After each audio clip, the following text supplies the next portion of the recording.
I'm Alan Kenny, coming to you from San Diego at REIT World 2012, NAREIT's annual convention. Joining me is Jeff Theiler, analyst with Green Street Advisors, to discuss the healthcare REIT sector. Jeff, the big story in the sector has been consolidation. What's driving that? Well, look, I think with consolidation, it's the result of healthcare REITs with incredibly low costs of capital meeting an industry that's incredibly fragmented.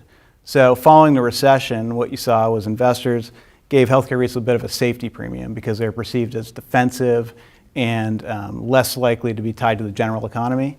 The healthcare REITs, took that safety premium and lowered cost of capital and went out and started acquiring properties.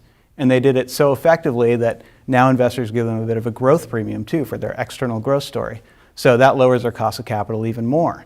So with those factors, they've really been the low cost of capital player in the space, hard to compete against them.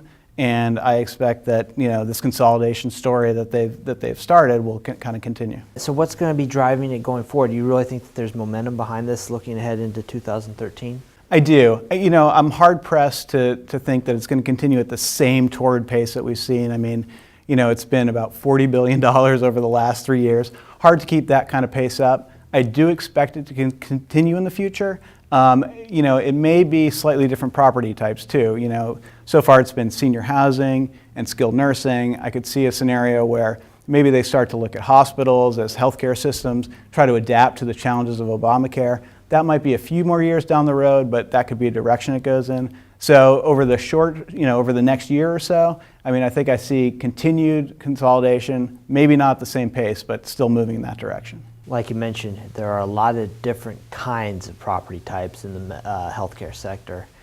Medical office, hospitals. Are any of these in your mind really underbuilt in this market? Yeah, I think you could make an argument that a lot of them are, right? You've got a retiring population. The baby boomers are turning 65. There's, as the decade rolls on, more and more are going to be retiring, needing places to go and be taken care of. Yet skilled nursing beds have decreased by a couple % over the past 6 years. So you can make a real argument that skilled nursing needs more inventory, more supply. I think you can make that same argument for medical office buildings. Under Obamacare, you've got 30 to 35 more million people in the system. They're going to need places to see their doctors. You could argue that there need to be more medical office buildings. I think that the next wave of supply, though, in my mind, is probably going to come in the senior housing sector. And that's purely a result of kind of the outsized NOI growth and operating fundamentals that they've been putting forth. Typically in real estate, when you see outsized performance, the developers aren't far behind. So that's my guess where it'll show up next. Lots going on. Appreciate your time there, Jeff. Thank you. And for more on this and other REIT news and analysis, be sure to check out REIT.com.